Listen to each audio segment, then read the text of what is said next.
A partir de hoje, todas as sextas-feiras, nós teremos a companhia de Cláudia Brandão aqui no Jornal do Piauí. Sexta-feira é a companhia certa de Cláudia Brandão, mas Cláudia Brandão fará companhia a nós aqui no Jornal do Piauí e outros dias também, trazendo informações. Mas sexta-feira é dia de papo sério. Cláudia Brandão, seja bem-vinda. Obrigada, Joelson. É um prazer enorme estar aqui com você. Você nem imagina como. Para mim é um motivo de orgulho, Cláudia, por tudo que você representa no jornalismo do Piauí, na televisão do Piauí e pela qualidade e credibilidade que você construiu ao longo de todos esses anos na sua carreira no jornalismo. Olha, o nome Cláudia Brandão é acompanhado de muitos valores que o nosso jornalismo precisa. E o Jornal do Piauí também fica muito feliz em receber você. Cláudia, o que será o Papo Sério? Bom, o Papo Sério é uma entrevista diferenciada, né, mais aprofundada, que foge daquelas entrevistas factuais do dia a dia, daquelas notícias do cotidiano. A gente sempre vai procurar um tema de grande impacto na vida das pessoas, com nomes de personalidades que também sejam de destaque e tentar aprofundar esses assuntos, mas de uma maneira que o público entenda, né? A gente tem que desmistificar grandes temas de uma forma coloquial, que as pessoas entendam, fazendo aquelas perguntas que elas gostariam de fazer se tivessem a oportunidade de estar frente a frente com o entrevistado. Temas que fazem parte do nosso dia a dia, às vezes a gente não se dá conta da importância de alguns temas que estão sendo debatidos, que mudam a nossa vida, e você vai ajudar a traduzi-los para nós. Isso, nós vamos estar nesse exercício de entrevista, que é uma coisa que eu gosto muito de fazer, tentando extrair o máximo possível dos nossos entrevistados para que os temas se tornem claros na mente do nosso telespectador.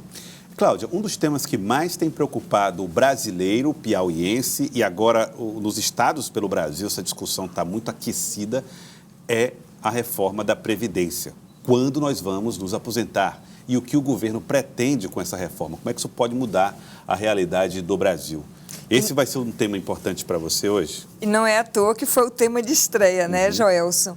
Desde que a reforma da Previdência começou a ser debatida no Congresso Nacional, os brasileiros de norte a sul do país começaram a se preocupar com isso. E agora, como é que fica a minha aposentadoria?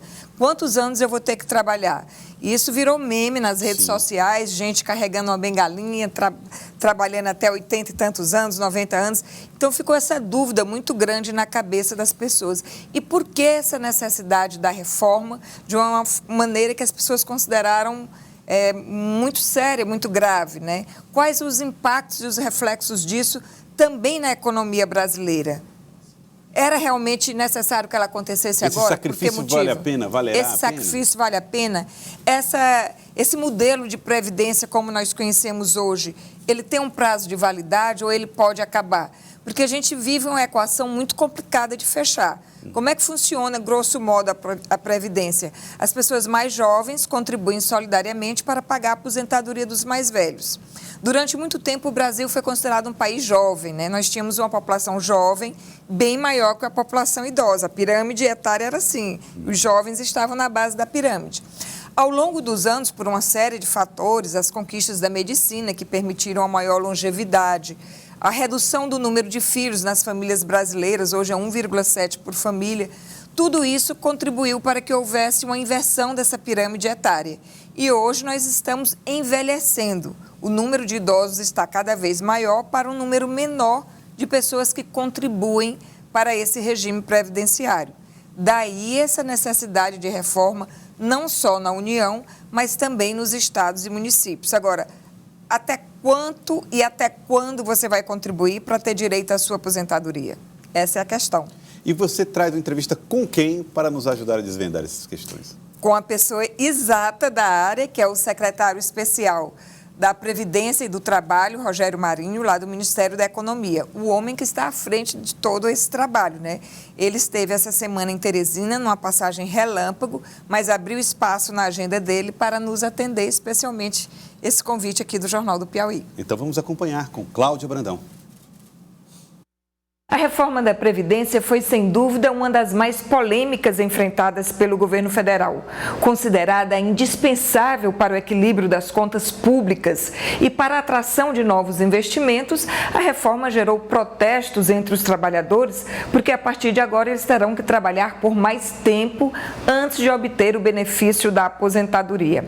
Segundo dados da própria Receita, no mês de setembro deste ano, a arrecadação líquida ficou em 32,6 bilhões de reais, enquanto as despesas chegaram a 66,6 bilhões de reais.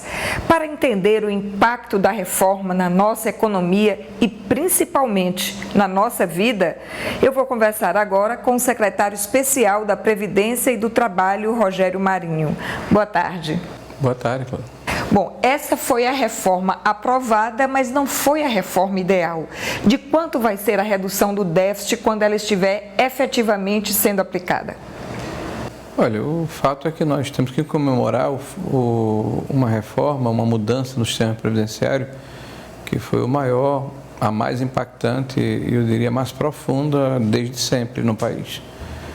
Nós estamos falando de uma economia fiscal de 800 bilhões de reais nos próximos 10 anos, na PEC 06, e 200 bilhões de reais no combate a fraudes no sistema previdenciário e mais 70 bilhões de reais no PL 2999, que trata da questão de definição de circunscrição geográfica para se impertrar ações contra o sistema previdenciário federal e definição de critérios por ocasião de acordos que são celebrados na Justiça do Trabalho. São mais 70 bilhões. Então, 1 trilhão e 70 bilhões de reais nos próximos 10 anos permitem que nós tenhamos segurança jurídica, previsibilidade, mantemos rígido o sistema previdenciário, que sem dúvida não é um patrimônio do conjunto dos brasileiros. Para você ter uma ideia, o sistema previdenciário brasileiro tem 35 milhões de aposentados e pensionistas e mais de 70 milhões de brasileiros que no ano passado, por exemplo, se socorreram do sistema de uma forma ou de outra. Então, mais de 100 milhões de pessoas no ano passado foram atendidas pelo nosso INSS. Então, sem dúvida nenhuma, é um patrimônio. Agora, secretária, acontece que a população brasileira está envelhecendo. Até quando essa reforma vai ser viável? Olha, nós estabelecemos a idade mínima, né? A idade mínima de 65 anos para homens e 62 anos para mulheres, dentro de regras de transição, ou seja, todos aqueles que estão no mercado de trabalho até a vigência da lei, me parece que agora em novembro de 2019, todos eles terão regras de transição. No caso do regime geral, que é o INSS, são 5 regras diferentes de transição. No caso do regime próprio, que é dos funcionários públicos federais, são 2 regras de transição. Então, todos beneficiados por um processo em que a perspectiva do direito do cidadão que já contribui para o regime previdenciário e está no mercado de trabalho está sendo resguardada. Nós acreditamos que as mudanças que foram feitas agora permitem que tenhamos uma estabilidade nos próximos anos, nos outros 10, 15, 20 anos. Pois é, ainda assim o senhor faz uma estimativa de 10, 15 anos. Ainda assim, com todos esses cálculos que foram feitos pelo governo, a conta não fecha no final do mês, né?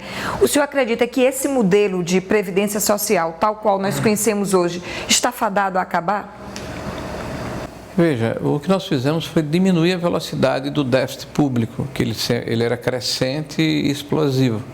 Então, você tem uma ideia, esse ano nós estimamos em quase 300 bilhões de reais a diferença entre o que se arrecada efetivamente e o necessário para cobrir as aposentadorias e os seguros, os mais diversos que a sociedade requer no nosso sistema de previdência. Então, essa velocidade do crescimento da dívida, ele vai, em algum momento, no futuro, 3, 4 anos, estabilizar e começar a decrescer, tá? Mas para que ele encontre um ponto de equilíbrio, é necessário que o número de entrantes seja maior do que ele efetivamente é. Havia uma expectativa muito grande no cenário econômico por conta da aprovação da reforma da Previdência. Ela foi aprovada, mas ainda assim não se atingiu a retomada do crescimento tão esperado. O que está faltando? Olha, eu acho que hoje mesmo saiu um relatório Focus, né, de tendências, e que pela 4ª semana seguinte mostra que há uma reversão de expectativas, né? Nós já estamos aí com 1% de crescimento ao ano, chegou a 0,82%. Acredito que vai ser maior esse ano, vai superar esse 1%, que não é suficiente, né, para o tamanho da expectativa da sociedade brasileira, mas há indícios muito fortes de que esse crescimento será consistente, será duradouro, e nós teremos a possibilidade de retomarmos uma condição diferenciada no cenário nacional a médio e longo prazo. Mesmo obedecendo os critérios que foram estabelecidos de idade mínima e de tempo mínimo de contribuição, o trabalhador só vai levar 60% dos rendimentos para a aposentadoria. Não é injusto esse cálculo? Claro que não. Veja você que é uma pessoa que certamente é antenada, né, se debruçou sobre o tema. Aliás, quero lhe parabenizar, porque você está com muita consistência nas perguntas. Os 60% se dão a partir de 20 anos de contribuição. Como nós estabelecemos um tempo mínimo para se ter 100% da sua realização profissional no final do período, você tem que contribuir 40 anos. Ou significa que é 60%, 20 anos de contribuição, acrescido de 2% a cada ano a mais. Então, se você tem 40 anos de atividade laboral, você vai ter 100% do que você percebia na época em que você era trabalhador, limitado ao teto de R$ 5.880. Então, deixa eu provocar o senhor mais um pouquinho, porque é nessa época justamente que aumentam as despesas. Quando a pessoa chega à terceira idade, que o plano de saúde passa a custar mais caro, ela passa a ter mais despesas com medicamentos, muitas vezes tem que ajudar filhos e netos até, inclusive, e é uma época justamente que é uma redução da aposentadoria. O senhor disse que realmente vai poder chegar aos 100% do teto de 5.800, mas para isso vai ter um cálculo adicional de 2 anos, a cada 2 anos além. 2% a cada ano trabalhado, além desse tempo estabelecido. Quando ele chegar lá no 100%, não já vai estar velho demais, não? Você tem hoje uma perspectiva de vida pós-aposentadoria de 18 anos, inclusive no Piauí. Quem chega aos 65 anos de idade, chega aos 82 anos, inclusive no Piauí. Não há diferença entre os estados brasileiros. Ou seja, 17 anos após a sua aposentadoria. O senhor mesmo falou que essa reforma, eu li numa entrevista sua, que essa reforma vinha para combater desigualdades. Em muitos casos isso de fato aconteceu, pelo menos na igualdade entre o servidor público e o trabalhador da iniciativa privada. Agora ainda restaram pontos, por exemplo, os parlamentares, eles na regra de transição, eles vão ter um pedágio menor para contribuir e também vão poder atingir um teto superior ao teto do INSS. Isso não é um privilégio que foi mantido? Foi a regra de transição mais dura que aconteceu, foi com os parlamentares. Veja como a questão da interpretação, porque se fala em 30% de pedágio. Ele, além de ter que ter 65 anos direto, que os outros todos têm transição, e 62 anos no caso das mulheres sem nada, eles vão ter um pedágio de 30% no tempo de contribuição. O parlamentar só se aposenta a partir da promulgação da lei com 65 anos de idade, ao contrário de todas as demais categorias que podem se aposentar com menos idade, todos os outros brasileiros. Foi o mais duro, foram os parlamentares. Eles se aposentam proporcionalmente, tendo que ter 35 anos de contribuição, mais um pedágio de 30%. Veja, as pessoas dizem o seguinte: então o parlamentar com um mandato já ganha a sua integralidade. Não, a cada 4 anos ele ganha 35 avos de um salário de deputado. Quantos parlamentares têm 10 mandatos, que permitiria que ele ganhasse a integralidade? Se estima que menos de 1%, 0,8% ou 0,7%. Quem consegue se reeleger 10 vezes consecutiva como deputado federal? Talvez no Piauí você tenha 1 ou 2, né, ao longo desse período de 40 anos. Quer dizer, há uma rotatividade muito grande nesse processo. Então, em média, um parlamentar se aposenta com 8 ou 12 anos, proporcional aos 35 avos, e mais o tempo de contribuição em outra atividade qualquer que lhe permita ter os 35 anos de contribuição. Muito obrigada, secretário Rogério Marinho, por nos ajudar a entender melhor esse tema que é tão complexo e tão importante na vida de todos os brasileiros. Tá, obrigado a você, obrigado a todos aqueles que nos assistiram, e dizer que os maiores interessados e beneficiários nesse processo foram os mais pobres, porque o Estado brasileiro foi capturado pelas corporações privadas e públicas. A partir de agora, vai ter um pouco mais de respiro no orçamento para sobrar recursos para investir em educação, em saúde e segurança, em programas sociais e infraestrutura, que é o que nós queríamos e o que nós queremos. É o que todos os brasileiros esperam. Obrigada. Obrigado também. Tá aí, Cláudia Brandão, olha, não resta dúvida de que vai ser um processo duro para o brasileiro se adaptar a essas novas regras, mas se ficar comprovado ao final de tudo isso, que nós conseguimos, com o Brasil, melhorar e aumentar a capacidade de investimento, eu acho que todo mundo vai ficar grato a essa medida. Agora, que está difícil de compreender e aceitar, está difícil nesse começo. E o que preocupa, Joelso, é que é um sacrifício necessário, mas você viu pelas palavras do próprio secretário da Previdência que mesmo com essa reforma, esse regime deve durar de 10, 15, no máximo 20 anos. Depois desse período, o problema volta para o estágio que nós estamos. Então, vai ser cada vez mais difícil. O que os economistas aconselham? Invista na sua forma de previdência privada, seja ela qual for, se é uma aplicação da sua opção, se é um desses regimes que você já encontra pronto, de PGBL, mas cada vez mais o brasileiro vai ter que contribuir de uma forma privativa para ter um rendimento que assegure uma aposentadoria tranquila no futuro. Aprender a poupar para o futuro, né? Para apostar no amanhã. Sei que para a maioria dos brasileiros é difícil juntar ou economizar uma parte. Também tem isso, né, Cláudia? Até porque o rendimento já vive apertado. Já vive apertado. Né? E aí, para esses, a Previdência é fundamental. E uma regra justa seria o fundamental. Cláudia, eu quero agradecer. Muito obrigado. Viu? Eu que agradeço, Joelso. Obrigado pela presença aqui. Cláudia Brandão. Vamos lembrar, hein? Sexta-feira que vem, Cláudia Brandão já está de volta. E já tem entrevistado já, né, Cláudia? Exatamente. Vamos falar não vamos dar spoiler não, né? Vamos guardar surpresa. Sexta-feira que vem a gente conta para vocês, tá? Papo sério com Cláudia Brandão.